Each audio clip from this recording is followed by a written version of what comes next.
하나님 감사합니다. 오늘도 대예배를 마치고 당신의 말씀을 사모하고 성령님과의 교통감화하심을 사모하는 당신의 자녀들이 또 함께 모였습니다. 주님, 이 시간이 결코 헛된 시간이 되지 않도록 주님 인도해 주셨고, 이 시간을 통해서 다시 한번 우리 성령의 인도하시는 삶을 다시 한번 체험할 수 있는 귀한 시간 될 수 있게 허락해 주시옵소서. 감사와 영광을 오로지 하나님께 돌려오며 거룩하신 예수님 이름 받들어 기도드렸사옵나이다. 아멘. 그래서 오늘은 성령에 대한 예수님의 가르치심 4가지 중에서 지난주에 제가 그 2가지를 했거든요.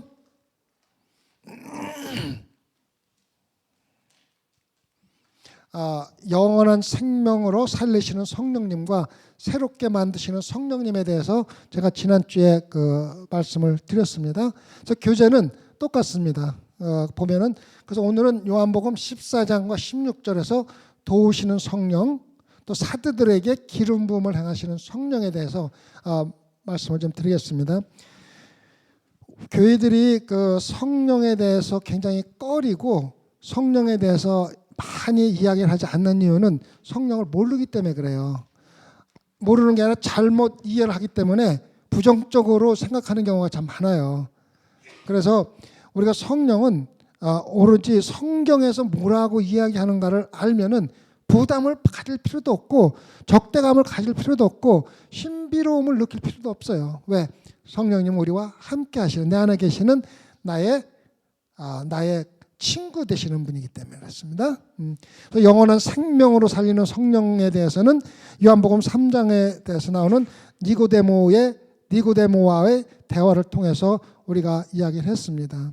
많은 사람들이 묻습니다. 니고데모는 예수님께 와서 슬픈 기색을 하고 돌아간 사람 중에 하나지, 그죠? 그럼 그 사람은 구원 받았어요? 못 받았어요? 받았죠? 그 증거가 어디 나옵니까? 나중에 예수님께서 돌아가셨을 적에 니고데모가 와서 예수님을 장사 지내는 사람 중에 하나예요. 그래서 이 니고데모는 돌아가가지고 회개하고 들어왔다는 증거가 성경 말씀에 있어요. 그래서 그 말씀을 통해서 거듭나야 한다는 걸 우리가 배웠습니다. 그 중에서 물과 성령으로 거듭나야 되는데, 물은 우리가 깨끗함을 받는 거라고 그랬습니다. 우리가 율법으로 구원받는 건 아니지만은 구원받고도 삶을 막 살아가고서 구원받는 건 아니에요. 우리가 율법대로 살아가서 구원받는 건 아니지만은 근본적으로 하나님 예수 그리스도의 사랑의 근거에서 살아야지 구원받는 거고 구원을 받은 증거지. 우리는 하나님께서 용서해 주시고 죄사함을 해 주셨기 때문에 멋대로 살아도 구원받을 수 있다고 생각하는 것은 성경을 전혀 모르는 말씀입니다. 그래서 물로 깨끗함을 받고, 다시 말하면 예수 그리스도를 통해서 죄사함을 받았으면은 죄사함 받은 대로 우리가 그거를 거룩하게 살아야 돼. 아까도 말씀드린 선한 행동으로 선한 삶을 살아야 되는 거예요. 알겠죠? 그다음에 성령, 그렇게 되면은 그런 사람에게 성령이 안에 들어와서 우리 삶을 인도하게 되는 거라고 얘기했습니다. 그래서 영원한 생명은 하나님이나 성령이 우리에게 주는 어떠한 선물이 아니라 성령 자체가 영원한 생명이라고 얘기를 했습니다.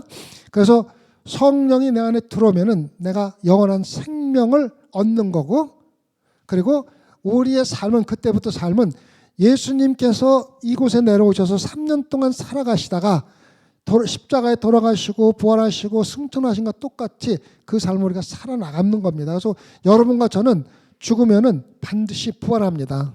예수 그리스도께서 우리에게 모범으로 보여주신 거예요. 부활의 첫 열매가 됐잖아요.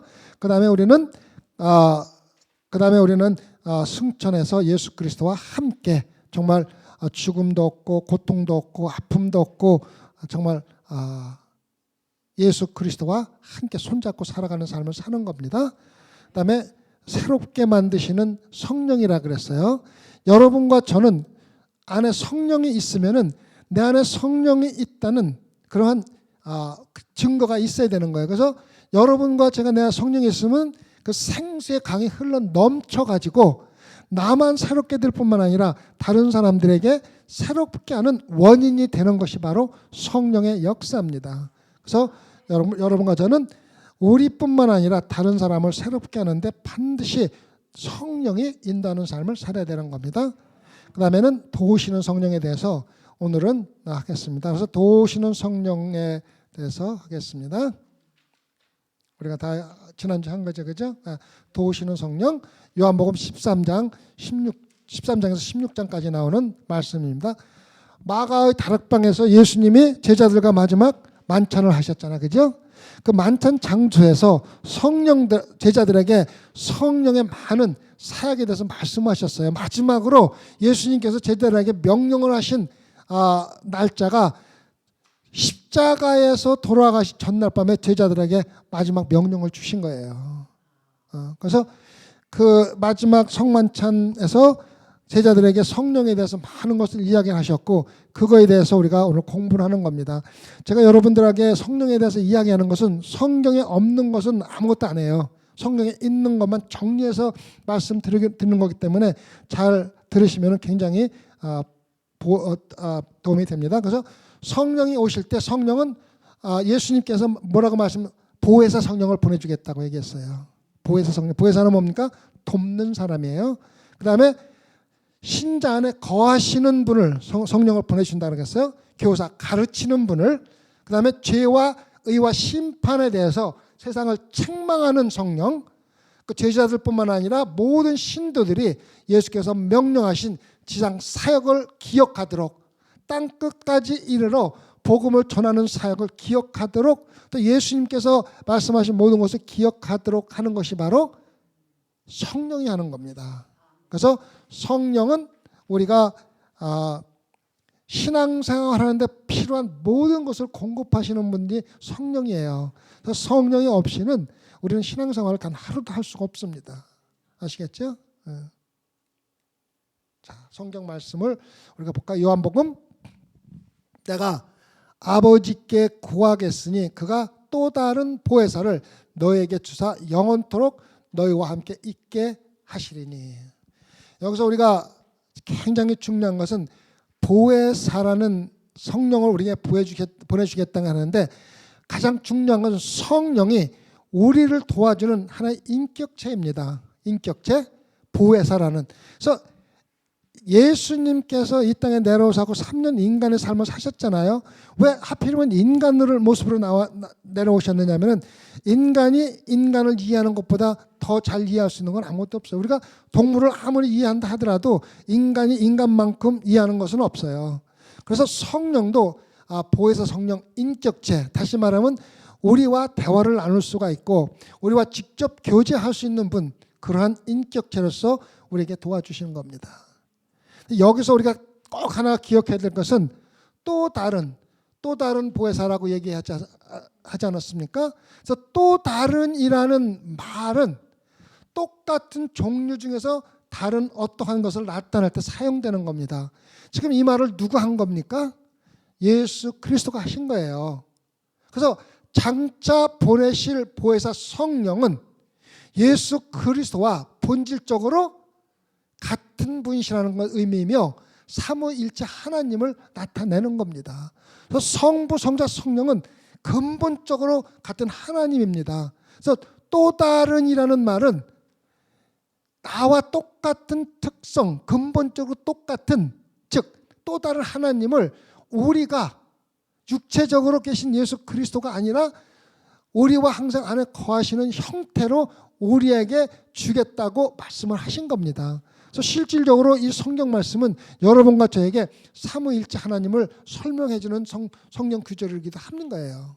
또 다른 이라는 것은 나와 예수 그리스도와 똑같은 특성을 가진 어떠한 것을 갖다 이야기할 때 사용한 건데 바로 하나님의 특성이라는 겁니다. 그래서 예수님께서 승천하셨다가 예수님께서 영광을 받으신 후에 성령을 주신다고 그랬거든요. 그래서 마지막 십자가에 돌아가시고 부활하시고 승천하신 것이 예수님께서 가장 큰 영광을 받은 것이라고 제가 지난번에 말씀드렸고 예수님께서 승천하시고 조금 있다가 성령이 오순절날 강림하셨잖아요. 그래서 예수님께서 승천하셨다가 똑같은 예수님 특성을 가진 분이 똑같은 이름으로, 다른 이름으로, 성령이라는 이름으로 제자들에게 오실 것이라는 것을 이야기해 준 겁니다. 그래서 성령은 하나님이에요. 예수님하고 똑같은 하나님이에요. 틀림. 예수 그리스도의 영과 보혜사 성령은 각각 따로 존재하는 것이 아니라 근본적으로 하나님이라는 것을 우리가 또 다른이라는 단어 하나를 가지고서 찾아볼 수가 있는 겁니다. 아시겠죠? 그래서 하나님 아버지와 예수 그리스도와 아들 예수 그리스도와 성령님은 서로 다른 모습으로 우리가 이해할 수 있는 모습으로 나오시지만은 실질적 근본적으로 똑같은 하나님임을 우리에게 이야기해 주고 있습니다.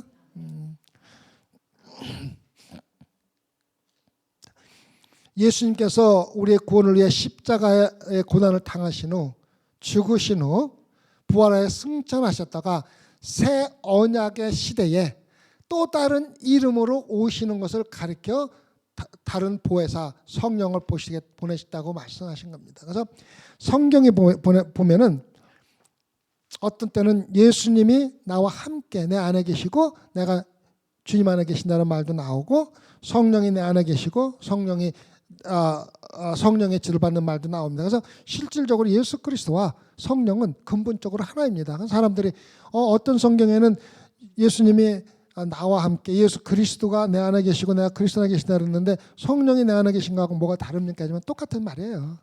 예수 그리스도가 하나님이고 성령도 하나님의 또 다른 모습으로 우리에게 오는 거기 때문에 똑같은 근본적으로 똑같은 하나님을 이야기하는 겁니다. 그래서 개인적으로 성령 하나님의 인도하심을 받는 성도들이 여러분과 저가 정말로 하나님의 비밀을 발견한 자인 동시에 큰 축복을 받는 것이 되는 겁니다. 성령을 알지 못하고 성령이 내 안에 계신 걸 알지 못하고서 구원받았다고 이야기하는 것은 많은 문제가 있어요. 정말로 많은 문제가 있어요. 그래서 여러분과 저는 새 언약의 시작에서 성령이 부어지고 성령이 믿는 자 안에 거하면서 돕는 자가 되는 겁니다. 여러분이 어렵고 힘들 때 기도하잖아요. 기도하면 우리에게 의로를 주는데 그 의로를 주신 분이 바로 하나님께서 보내신 성령이에요. 예수 그리스도가. 그다음에 우리가 잘못하고 죄에 빠질 적에 충고를 해주시는 분도 성령이십니다. 그리고 우리에게 권고하시는 것도 말씀을 통해서 권고할 수도 있고 여러 가지 방법 권고하시는 것도 성령님이 하시는 거예요. 그다음에 격려하시고 주님의 말씀을 듣는 것은 이러한 마지막 날 예수님께서 돌아가신다고 십자가에 돌아가신다고 선포하고 마지막 날 제자들에게 내가 이러한 성령을 보내줘서 너희들을 위로해주고 충고해주시고 모든 것을 도와주겠다고 약속하시는 것은 제자들이 복음을 땅끝까지 전할 수 있는 가장 큰 힘이 된 거예요. 뿐만 아니라 여러분과 저가 지금 겁없이 나가서 복음을 전하고 겁없이 나가서 하나님의 말씀을 전하고 핍박과 고난을 받으며 전할 수 있는 유일한 원인은 우리 안에 성령님이 거하시기 때문에 그래요. 제가 이번에 시카고를 갔잖아요. 그래서 이제 시카고에 가서 이제 한인마트 있어요. 거기 뭐야 한인마트 이름이 중부시장이 있더라고. 그래서 중부시장을 갔는데 한 여인이 그 예수 그리스도를 믿으라는 이걸 하고 뭐 이렇게 나눠주더라고. 그러니까 우리 손녀가 한 3살, 2살 정도 됐는데 걔 오니까는 캔디를 하나 주면서 얘기를 하더라고. 내가 그거를 보면서 이제 생각을 해봤어요. 저 여인이 저렇게 할 수 있는 것이 어디서 힘이 나왔을까? 특히 다 아는 사람들이 시카고에 살잖아요. 그래서 자기 자녀들도 올 수도 있고 친척들도 올 수도 있고 친구들도 올 수도 있고 있잖아요. 그런데 초라한 모습으로 요즘에는 그렇잖아요. 그죠? 옛날에는 진짜 두려움 없이 길어 나가서 예수 믿고 뭐 천당 가라고 막 그렇게 전했지만 지금은 그렇게 하는 사람이 많지 않잖아요. 근데 그 가게 앞에서 오는 사람들에게 그 전도지를 나눠주는 모습을 보고 다른 사람이 어떻게 생각을 할까 한번 생각해 봤어요. 여러분은 그거에 대해서 어떻게 생각하세요? 좋다고 생각하세요? 아니면 좀 심하다고 생각하세요? 좋다고 생각해요. 예. 그래서 저는 생각을 해봤어요. 많은 사람들이 저 헛수고라는 생각을 하는 사람들이 있을 건데 10,000명이 왔는데 다 비웃고 갔더라도 단 한 명만 구원을 받는다면은 가치가 있다고 생각이 드는 거야. 단 한 명만 구원받는. 왜? 한 생명이 천하보다 귀하잖아요. 그래서 난 그분이 하는 일이 다른 사람들을 보기엔 참 어리석은 일이 될 수 있고 창피한 일이 될 수 있고 그렇지만 성령님께서 의로 해주시고 도와주기 때문에 그걸 할 수 있는 거예요. 다시 말씀드리지만 아무도 몰라요. 그 중에 단 한 명만 예수 그를 영접해서 영원한 생명을 얻는다면 그렇게 하는 가치가 있다는 거야. 여러분들 우리가 전도하는 사람이 누군지를 잘 알아야지 돼요. 무디 목사나 스펄전 목사나 또 16세기, 17세기, 18세기, 19세기에 따라서 성령의 운동이 일어나고 복음이 막 그냥 강하게 전해질 때에 그 사람을 전도한 사람이 있는 거예요. 무디 목사는 구두를 만드는 그 일을 했잖아, 그죠? 근데 그 같이 구두를 만드는 사람이 주일학교 선생을 하면서 무디를 전도를 했잖아요. 근데 어떻게 보면은 무디 하나 전도한 거지만은 무디를 통해서 수백만이 지금도 끊임없이 전도가 되고 있어요. 미국에서 무디 교회보다 선교 운동을 많이 하는 교회가 많잖아요. 방송을 통해서 비디오를 통해서 또 교회를 통해서 많은 걸 하거든요. 그래서 우리가 전도하는 사람이 누군가 잘 알아냈대요. 제가 오래전에 설교 때 이야기한 적이 있잖아, 그죠? 콩고가 둘로 나눠졌는데 콩고 지금 자유민주 콩고는 기독교 국가예요. 기독교 국가. 우리가 우리 와이프하고 선교 가가지고 거기서 교회를 갔는데 교회가 상당히 커요. 뭐 감리교 교회인데 굉장히 크고 뭐 교회에 뭐 에어컨은 물론이고 창문도 제대로 없고 그냥 했는데 사람들은 다 정장을 하고 와요. 정장.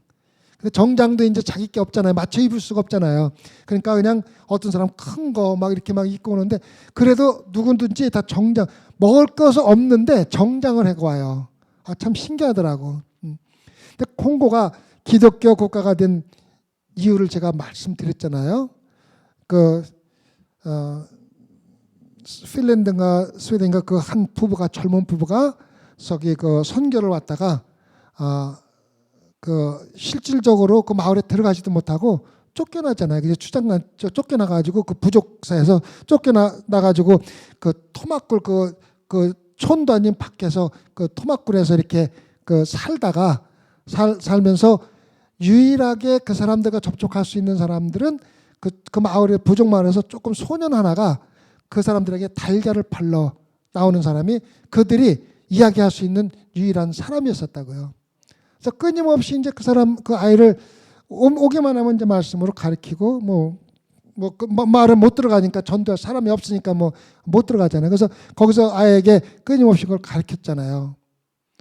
그런데 그 와이프가 임신을 하게 되고 거기서 토굴 에서 그 풍토병인가 뭘 해가지고 죽어요. 아이만 남겨놓고. 그래가지고 그 남편이 하나님을 떠납니다. 하나님이 살아계시다면은 내가 이렇게 모든 걸 포기하고 선교를 나왔는데 선교할 기회도 주지 않고 자기 아내가 아이를 낳고 핏덩어리를 남겨놓고서 죽었잖아요. 그런데 이제 이게 스토리가 너무 길기 때문에 잘라서 얘기하면은 그런데 그 한 아이가 계속해서 말씀을 듣고 기독교인이 돼요. 그래가지고 그 마을에 들어가서 촌장을 전도해요. 그 마을 전체가 기독교가 돼요. 그게 퍼져가지고 콩고 나라 전체가 기독교가 국가가 돼버려요. 참 신기하죠. 우리가 선교에다가 낙심할 필요가 없다는 거야. 낙심할 필요가 없는 거예요. 우리는 그 결실을 못 보고 죽지만은 그 자녀들이 결실 보는 거야. 그 딸이 이제는 엄마가 죽으니까 선교사들끼리 이제 이렇게 돌보다가 미국으로 들어온 선교사가 그 딸을 데리고 미국에 들어와 갖고 걔가 자라가지고 그 시집을 가는데 누구한테 가냐면 신학교 교수한테 가가지고 신학교 총장하고 결혼해서 살게 돼요. 근데 하루는 그 학교에 그 선교 그 잡지가 왔는데 스웨덴인가 하는 나라에서 그 선교 잡지가 온 거야. 그러니까 자기는 그걸 못 읽잖아요. 그걸 그 외국말로 돼 있으니까. 그래서 스웨덴 말을 하는 그 사람한테 가서 통역을 해야 되는데 거기에 나오는 스토리가 자기 엄마 스토리하고 비슷한 거야. 그래서 알아보니까 그 엄마가 죽은 그 스토리가 그 자리에 그 실리고 그 엄마 무덤이 있는 곳이 거기에 나오는 거야. 그러고 얘가 그 엄마 무덤에 찾아가서 그 콩고 사람들하고 같이 환영을 하고 이제 그러걸 한다고. 그런데 자기 아버지 얘기를 들었잖아요. 아버지가 이제 완전히 술주정꾼이 된 거야. 완전히 타락한 인간이 된 거야. 그래가지고 얘가 아버지가 간다고 스웨덴 찾아가는데 만나주지도 않는 거야. 근데 기도를 열심히 하고 결국은 아버지까지도 다시 회개하고 돌아와서 구원받고 그런 이거는 그 실질적인 일어났던 일이에요. 그래가지고 콩고 나라가 전체 다 그 기독교 나라가 되는데 그 결실을 아무것도 못 거뒀다고 죽은 그 여인을 통해서 콩고가 다 전도가 된 거야. 아무도 몰라요. 뭡니까? 우리는 그저 심고 물을 주면은 거두시는 분은 하나님이에요. 얼마나 그 얘기만 보면은 제가 콩고를 갔었잖아요. 가서 기독교 생활을 하는 거 보고 그 얘기를 들으니까 나한테 너무 와닿는 거야. 너무 와닿는 거야. 그렇잖아, 그죠? 실제 봤는데 정말 가난하고 먹을 거 없는데도 그냥 큰 그 가다마에다 넥타이까지 탁 메고 와서 얼마나 더워요. 거기서 교회 안에서 2시간, 3시간을 예배 드리는 거 한번 생각해 보세요. 여러분들 뭐 1시간 반 하고서 너무 목사님 길어서 피곤해서 아유, 정말로 그런데도요 한 사람도 불평하는 사람이 없어요. 아이고 다행이다. 이렇게 에어컨 돼 있는서 뭐 2-3시간을 아무것도 아니죠. 기대하시라. 그래가지고 우리가 복음을 전할 때 좌절할 필요가 없어요. 여러분들 열심히 전해놓으면은 우리 김민아 집사님 가게 오는 사람마다 다 그냥 뿌려만 놓으세요. 뭐 뿌려만 놓으시면은 언젠가 누가 거둡니까? 하나님이 거둬요. 오늘도 우리 황영환 집사님하고 뭐 오늘 오신 분 같은 황씨에다가 집에서 가깝대. 그래서 매일 자꾸 저 집으로 온대. 나는 우리 교인들이 너무 착하고 순서되는 걸 나는 많이 느꼈어요. 우리 마이클 최 집사님 있잖아요. 한 500불짜리 그 베킹 클리너가 전달이 됐대. 근데 잘못 전달된 거야. 그래서 그거 가지면 그냥 끝이야. 근데 소망교회 사명을 걸고 그 주소를 찾아서 그 집주인한테 갖다 준 거예요. 가는 거예요. 그러더니 그 주인은 이미 분실 신고가 돼가지고 또 다른 하나를 받은 거야. 그래서 최 집사님이 야, 너 이미 하나 받았으니까 내가 이거 찾아줬으니까 내가 공짜로 달라는 얘기 안 하고 반값에 내가 살게 그랬더니 너 땡큐 하면서 I have a two 하면서 들어가더래.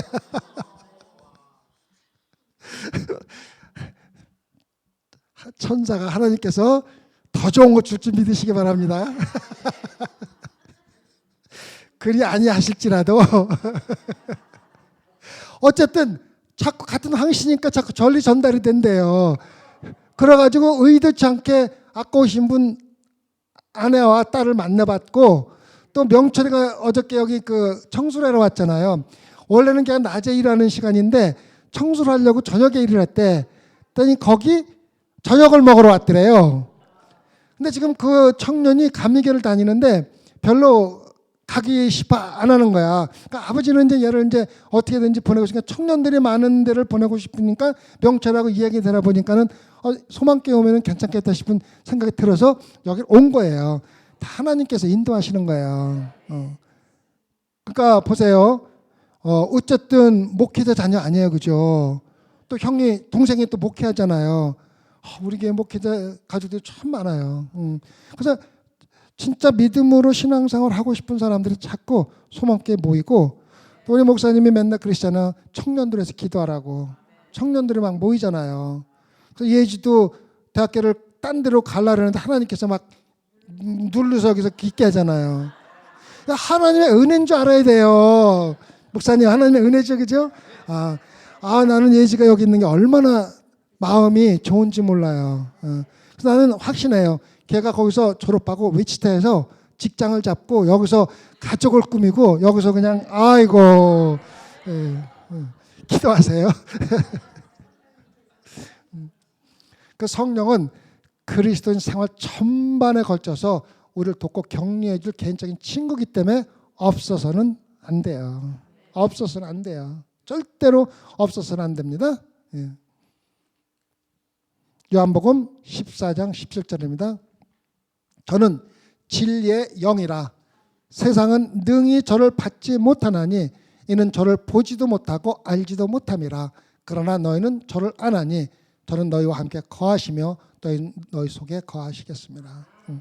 성령은 예수 그리스도를 믿는 자 외에 다른 사람에게는 들어갈 수가 없는 거예요.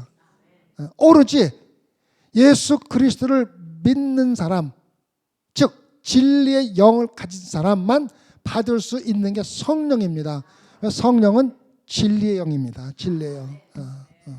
그래서 성령은 옛사역에서 이미 제자들과 함께 계셨다고 제가 말씀을 드렸잖아요.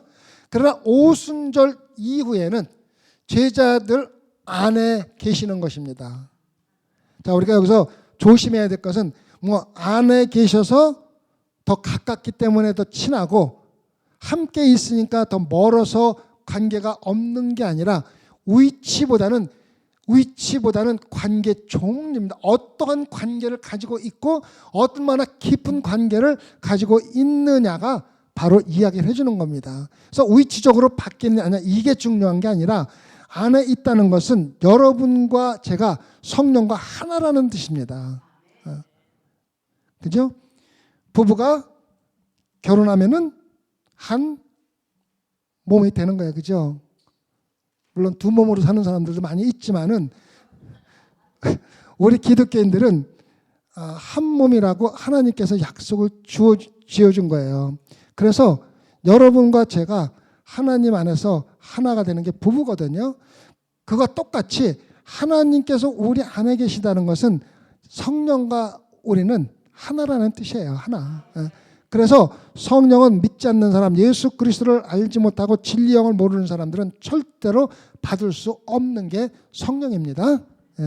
제자들은 옛 언약의 의미에서 성령이 그들과 함께하며 역사했지만, 아까도 목사님도 말씀하셨고 저도 말씀했지만은 성령이 필요할 때마다 함께해서 하나님의 사역을 마치도록 하고 마치면은 떠나는 일을 수없이 하셨잖아요. 사사기 때도 그렇고 출애굽기 때도 그렇고 많이 했잖아요.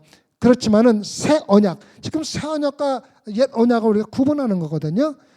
새 언약의 의미에서 그들 안에 거하며 성도들 안에 거하며 개인적으로 밀접하고 친밀한 보혜사의 성령은 없었어요. 하나님의 일을 하기 위해서 사역을 하기 위한 일은 있었지만은 나와 성령과는 아무런 관계가 없는 거예요. 그래서 예수님은 돌들도 하나님의 자녀가 되게 할 수 있고 돌들 갖고도 모든 걸 할 수 있는 거예요. 그래서 여러분들 하나님의 일을 하면서 우리가 참 조심해야 될 거 하나가 뭐냐면 나 아니면 아무도 할 수 없을 거라는 생각은 절대 하면 안 돼요. 왜? 하나님은 정말로 능력 없는 사람들 들어서 쓰시면은 하시는 거예요. 성령님께서 그들에게 임하시면은 다 이루어지는 거거든요. 근데 그런 관계가 아니라 개인적으로 밀접한 보혜사로서의 관계가 여러분과 제가 갖고 있는 거예요. 그래서 성령의 사역은 옛 언약과 새 언약의 의미에서 완전히 바뀐 거예요. 이거 알아야지 돼요. 그래서 함께 한다는 의미는 우리한테 필요할 때 오는 이 관계를 이야기하는 거고, 안에 거한다는 것은 성령과 나가 밀접한 개인적인 관계를 가지고 있다는 것을 이야기해 주는 거예요. 아시겠죠? 그래서 구약의 성령의 사역과 신약의 성령의 사역은 다른데 그것을 바꿔주신 분이 바로 예수 그리스도입니다. 예, 예수 그리스도.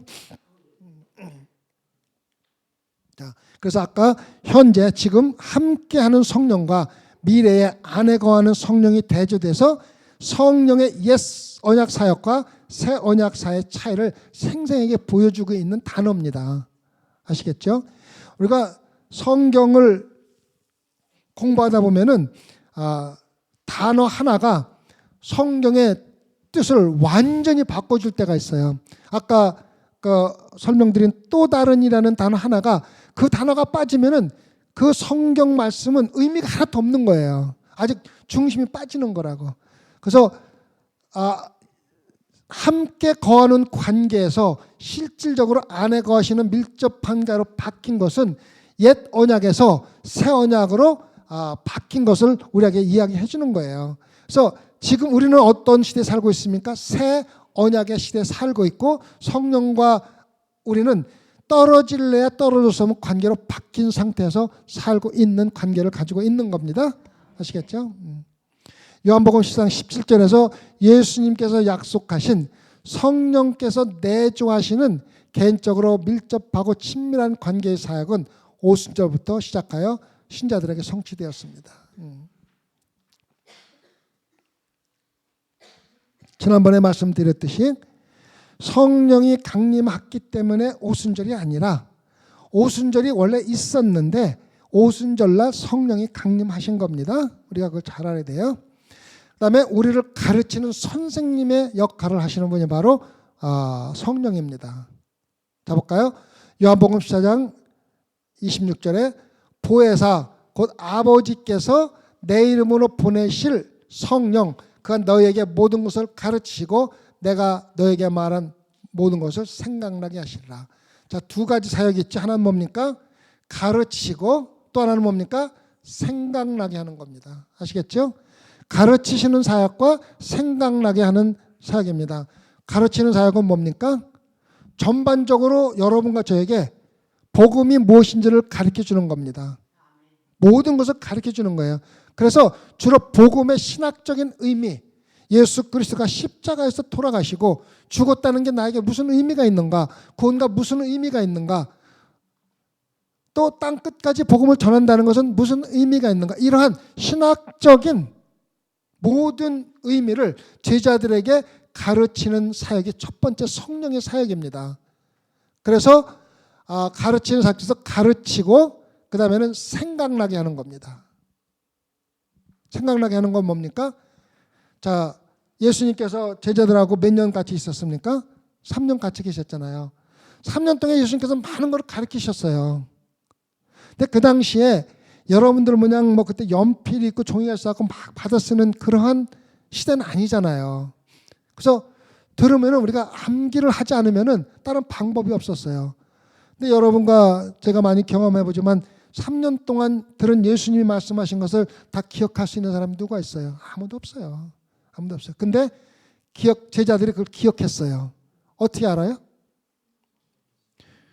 제자들이 그걸 기억해가지고 뭐를 기록했어요? 성경을 기록했잖아요. 누구의 감동감화로? 성령의 감동감화로. 그래서 두 번째 생각나게 하는 사역은 예수 그렇게 해서 세상에서 제자들에게 가르친 모든 것들을 생각나게 해서 제자들이 예수님의 가르침을 더 명확하고도 완전하게 이해하도록 도와주는 역할을 한 게 바로 두 번째 가르치는 선생님으로서의 성령입니다. 그래서 여러분과 제가, 우리가 잘 알아야 돼요.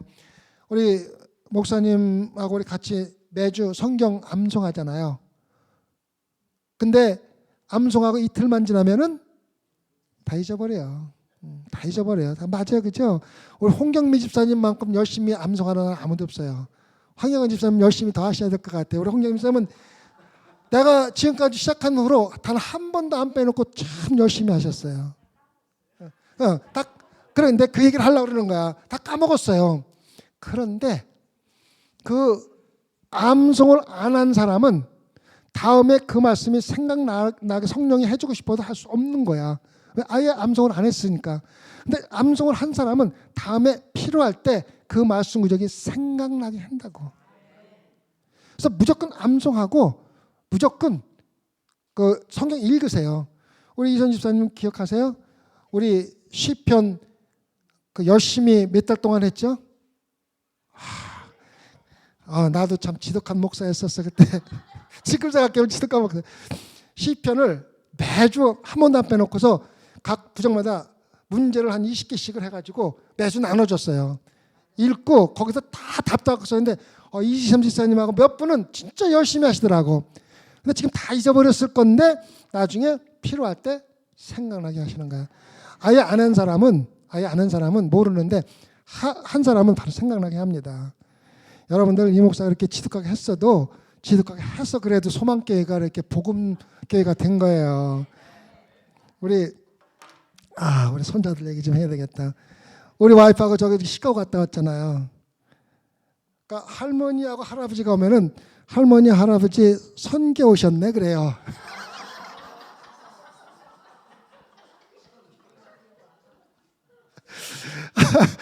와, 그러니까 한 2살 반인데 그런 얘기를 해요. 가면 무조건 우리 그 큰 손자가 지금 8살인데 창세기 3장 15절을 껴놓고서 너희 이거 마귀가 저기 여자의 후손이 머리를 짓밟는다는 게 무슨 뜻인지 알아? 그것도 몰라? 그런다고 우리 아들이 와가지고 또 같이 막 우리 그 막내딸이 아빠 엄마 조금만 더 하면 걔 울어. 그만해. 지가 이해하려고 막 하다가 한계를 넘었으면 그냥 울어버리는 거예요. 감당을 못하니까. 그래서 우리 가면은 할머니 할아버지 선교 오셨네. 여러분들 그 나중에 자녀들 집에 가면은 선교 다니세요. 선교. 남는 거 그밖에 없어요. 물론 잠자리도 집에도 불편해서 그래서 선교라고 그래요. 우리 가면은 그러니까 그 큰딸 집에 우리 아들 부부 왔죠. 우리 막내딸 와서 같이 있었죠. 우리 같이 있었죠. 아이들 셋이죠. 또 부부죠. 그러니까는 10몇 명이 그 한 집에서 자는 거잖아요. 그러니까 선교지일 수밖에 없어. 그런데다가 때만 되면 성경 말씀 가르치고 막 그러니까는 정신이 없는 거야 애들이. 그 둘째 손자는 우리 와이프가 자꾸 기도하면 밥 안 준다니까 가만히 앉아있다가 눈물이 뚝뚝뚝 떨어져. 너 왜 울어? 그랬더니 나 속으로 기도했는데 자꾸 기도한다. 조용히 내가 속으로 기도했는데 할머니가 자꾸 기도하라.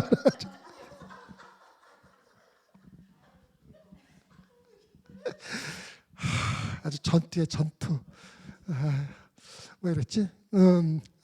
생각나게 하는 거예요. 그래서 여러분들 저기 나중에 자녀들 집에 갈고 손자들 가면 선교 같다고 생각하세요. 그건 농담이 아니라 진짜 그렇게 해야 돼요. 아이들이 바뀐다고요. 바뀌어요. 기도하고 가세요. 바뀌어요. 자녀들도 바뀌고 다 바뀌어요. 그다음에 생각나게 하고 가르치는 일을 하는 거죠. 그죠? 성령이 사도를 직접 감동하여 성령의 감동해서 성경 말씀을 기록하게 한 거잖아요. 제자들이 아무리 머리가 좋으면은 3년 동안 주워 들은 걸 갖다가 다 그렇게 기록할 수가 없어요. 할 수가 없다고. 근데 성령님께서 기억나게 하시고 그것도 1차의 오류도 없이 하나님의 권위가 있으며 사도들이 가르치는 중요한 하나님의 말씀이 되는 겁니다. 그래서 성경을 떠나서는 신앙생활도 없고 구원도 없는 거예요. 성경이 바로 성령이에요. 성령의 감동. 그래서 성령의 감동으로 기록된 사도들의 말씀을 통하지 않고는 오늘날 여러분과 저는 예수 그리스도의 가르침을 생각나게 할 수가 없어요. 성령이 다 가르치고 있는 거야. 제가 이렇게 성령에서 쭉 가르치지만은 여러분 다 잊어버리는 거 알아요. 그렇지만은 그래도 적어도 나중에 다 필요할 때는 다 생각나게 하고 여러분 신앙생활에 적어도 성령 없이는 나는 아무것도 할 수 없다는 것만 깨달으면은 여러분은 이렇게 며칠 동안 한 것이 다 가치가 있는 거예요. 여러분들 열심히 들으시기 바랍니다. 그래서 소망교회는 새 목사가 오면은 빨리 흠 목사가 사라져야 되는데 그래도 끈기 있게 붙어 앉아가지고 그래도 이렇게 성령이라도 가르치는 거예요. 진짜 그 농담이 아니라 그분이 물어나보고 어떻게 두 분이 다 가는 게 목사님 새 목사가 가라는 얘기 안 해요? 자기 아버지 새 목사 진짜 그랬대요. 오자마자 가라 그러더래요. 그래가지고 선교 갔다 그냥 나갔대요. 목사님 싫은데 그냥 갖고 그렇게 하시는 건 아니겠죠? 그래도 때는 늦었으니까 이제 뭐 마음을 바꾸세요. 근데 저도요 올해는 들은 있어요. 우리 딸들이 빨리 시카고로 이사 오라고 자꾸 그래요. 왜냐면 편리하거든. 애들도 봐주고 밥도 해주고. 딸네 집 가면은 내가 그래서 안 가려고 그러는데 가면은요 가는 날부터 오는 날까지 서서 있다가 서서 와요. 근데 하도 화가 나가지고 나 그래서 안 오는 거야. 아빠 그래서 시켜다 먹자 그랬잖아.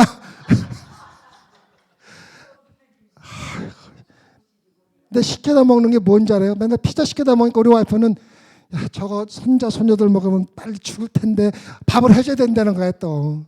아이고 참. anyway 그래가지고 저도 올해는 있는데 안 가는 거예요.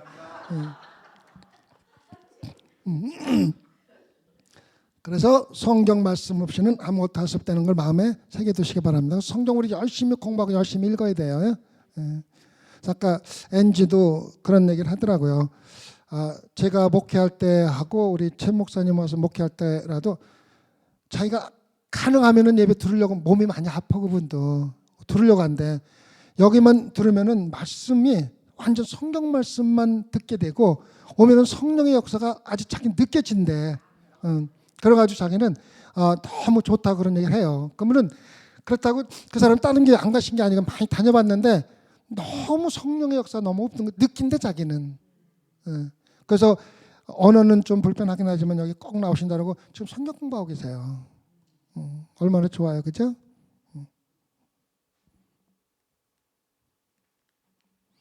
자, 책망을 하시는 분. 근데 책망을 하시는 분 하나님 성령에 대해서 우리가 별로 안 좋아하지, 그죠? 요한복음 16장 8절입니다.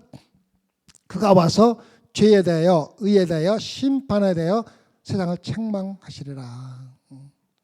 자, 옛 언약 아래에서는 이와 같이 성령이 직접 사람들을 깨닫게 하는 사역을 하지 않으셨어요. 어떻게 했습니까? 율법을 통해서 하든가 아니면 우리의 양심을 통해서 하든가. 로마서에서는 그렇게 나와요. 우리가 많이 받는 질문 중에 하나가 목사님 그러면은 예수님 오시기 전에 예수님을 전혀 모르는 사람은 그럼 전부 다 지옥 갔어요? 그런 얘기를 많이 듣잖아요. 로마서는 뭐라고 얘기를 합니까? 너의 양심이 너를 깨닫게 한다고 그랬어요. 그래서 성령이 우리 양심을 통해서 율법과 또 선지자를 통해서 많이 했어요. 선지자들이 막 부르짖었잖아요.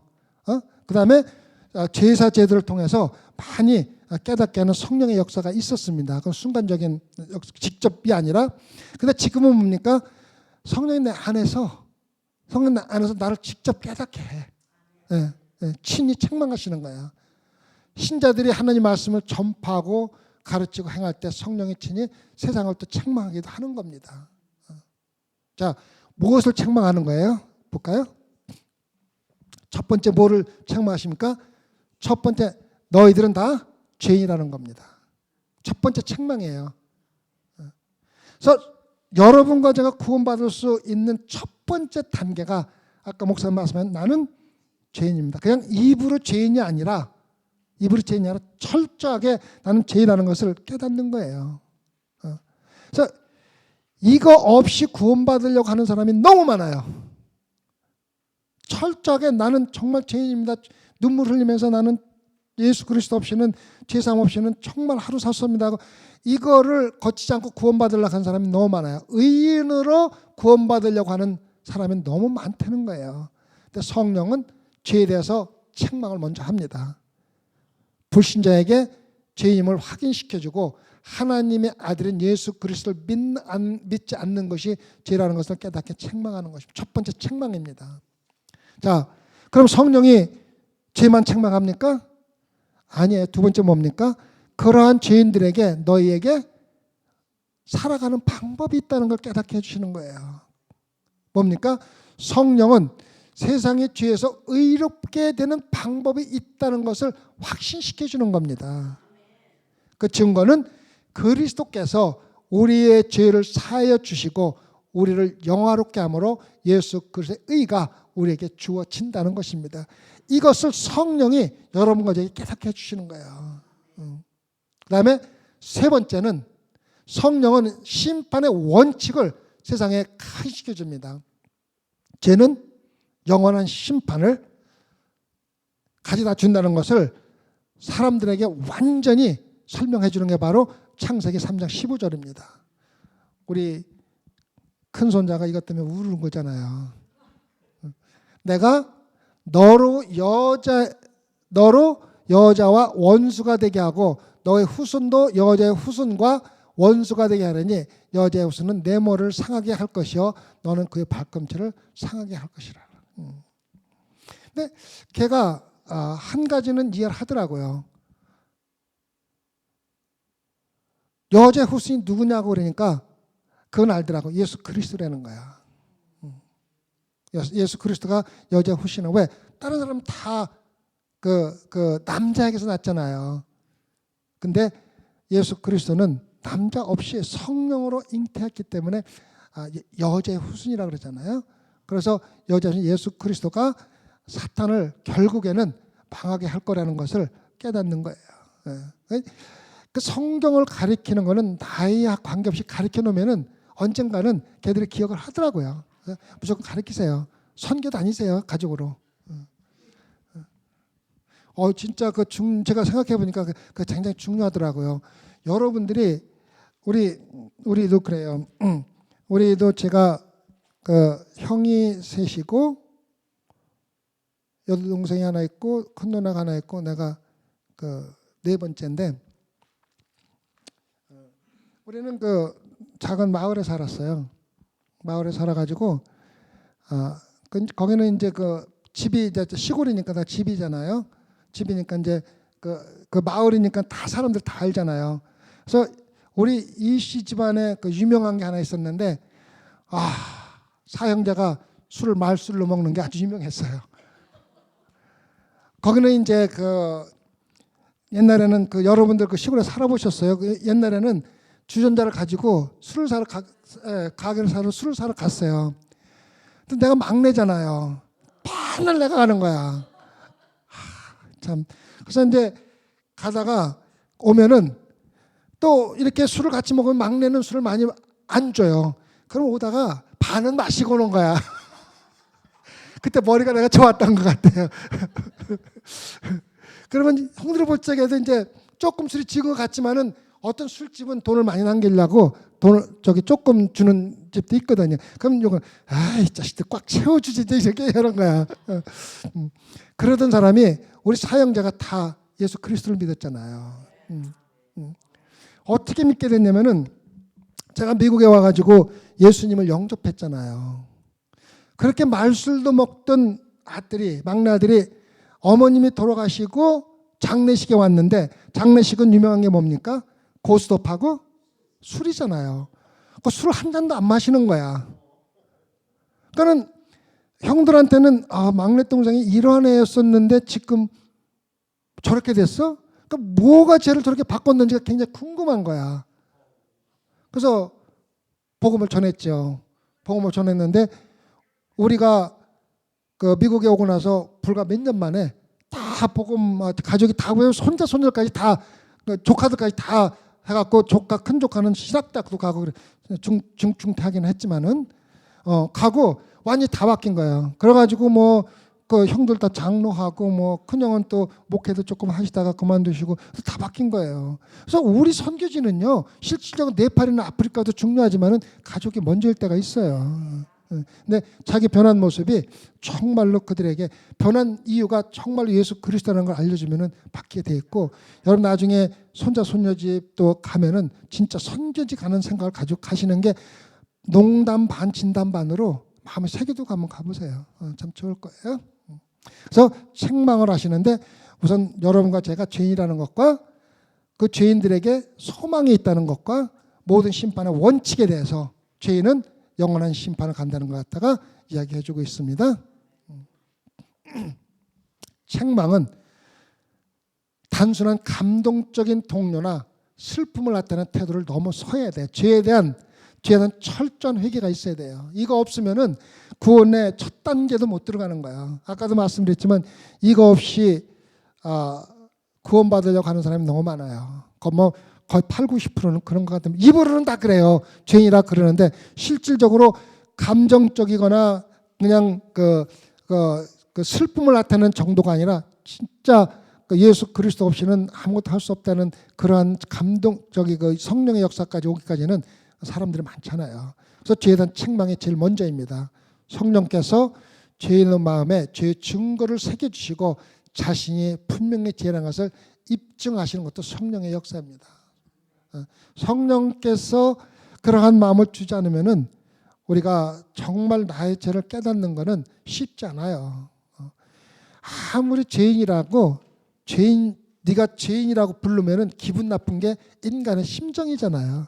근데 그거를 막아주는 게 바로 예수 그리스도의 보내주신 성령입니다. 그래서 죄 사함, 새 언약 아래서 죄를 깨닫게 하시는 성령의 사역은 예수 그리스도의 사역에 초점을 맞는 예수 그리스도 외에는 죄를 사해 줄 수 있는 방법이 없다는 것을 갖다가 이야기해 주는 겁니다. 그래서 예수 그리스도를 통하여 죄 사함이 있다는 것을 알려주고 있습니다. 그래서 이 책망의 두 가지 결과는 분명합니다. 예수 그리스도를 받아들이거나 예수 그리스도를 거부하는 것. 책망을 받아들이고 징계하는 훈련을 받아들이고 그것으로 구원을 받는 것과 그걸 거부하고 거절하고 마음을 더욱 강팍하게 하는 것 두 가지 방법밖에 없습니다. 다행히 우리 여기 앉아 계시면 전부 다 마음을 책망을 받아들이고 징계하는 훈련을 받아들인 사람들 아닙니까? 얼마나 큰 축복인 줄 알아야 돼요. 그 사도에게 지금까지 이제 아시겠죠? 새 언약 아래 성령은 우리와 하나여서 친구로 내 안에서 가르치시기도 하고 생각나게 하시고 또 책망하시고 모든 것을 주관하시는 분이 하나님이라서 보혜사 성령 나와 함께 하시는 성령입니다. 그 다음에는 마지막으로 사도들에게 기름 부으심을 행하시는 성령입니다. 사도들입니다. 꼭 기억하시기 바랍니다. 요한복음 20장 21절에서 23절입니다. 예수께서 또 가라사대 너희에게 평강이 있을지어다. 아버지께서 나를 보내신 것 같이 나도 너희를 보내노라. 이 말씀을 하시고 저희를 향하여 숨을 내쉬며 가라사대 성령을 받으라. 너희가 네 죄든지 사하면 사해질 것이요 네 죄든지 그대로 두면 그대로 있으리라 하시니라. 그래서 사도들은 성령을 받음으로써 사도로 구별받는 기름 부음을 받은 겁니다. 우리가 사도행전을 보면은 사도들이 즉시에서 기적을 행하는 모습이 많이 나옵니다. 사도 바울도 그렇고 베드로도 그렇고 요한도 그렇고. 그래서 많은 신학자들이 사도행전에 있었던 일을 지금도 똑같이 해야 된다 그러고 흉내를 내려고 노력하는 사람들이 참 많아요. 근데 그거는 잘못된 거예요. 과도기에서 성경이 기록되기 전에 하나님께서 필요해서 그들에게 성령을 부어줌으로써 그들이 죄를 사해 주면은 사함을 받고 기적을 할 수 있는 고난을 사도들만 받은 거예요. 여러분과 저는 사도가 아니에요. 그거 알아야 돼요. 그래서 사도들의 특권과 우리의 특권은 다르다는 거예요. 왜? 그 당시에 필요한 것을 성령을 통해서 기름을 부었기 때문인 겁니다. 주 예수 그리스도로부터 개인적인 사역의 의임을 받은 것입니다. 그래서 사도들은 이제 주님의 보냄을 받은 자로 사명을 받고 기름 부음을 받은 것이 바로 사도들입니다. 그래서 그들은 특권, 즉 기적을 행할 수 있는 특권을 가진 겁니다. 우리가 반드시 이거를 알아야지 돼요. 그렇지 않으면은 사이비에 몰릴 수 있는 거면 사도행전과 똑같은 것을 막 할 수 있다고 그래가지고 어떤 사람은 사도 바울이 뱀한테 물리고 죽지 않았다고 교회에서 그 목사님 들으시면 그 뱀 가지고 막 놀면서 그걸 하다가 실제로 물려서 죽은 목사들도 있어요. 그거 정말 어리석은 짓이에요. 그는 사도들에게 열한 사도들에게 준 특별한 사도라는 걸 우리가 반드시 알고 우리가 신앙생활을 해야지 돼요. 흉내내지 마세요. 사도를 흉내내는 거 좋지 않은 거예요. 사도로서 그들은 주님께서 승천하신 후에 주님의 사역을 감당하게 되는 것이며 전환기에 있었던 성경 기록이 바로 사도행전입니다. 아시겠죠?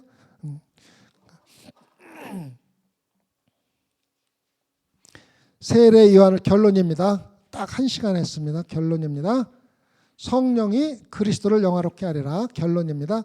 세례 요한을 포함한 모든 옛 언약 선지자들은 새 언약을 시작해서 성령이 크게 부어질 날을 예언했습니다. 선지자들도 예언했고, 그래서 성령이 오순절날 내려와서 제자들에게 임한 것은 그냥 임의대로 일어난 게 아니라 구약에서 예언이 됐고, 또 세례 요한도 곧 성령이 임할 것이라고 예언을 했기 때문에 예언의 말씀대로 일어난 겁니다. 그러니까 예언이 일어난 것이 그렇게 중요한 게 뭐냐면은, 안 그러면은 하나님의 뜻이 아닐 수가 있다는 거예요.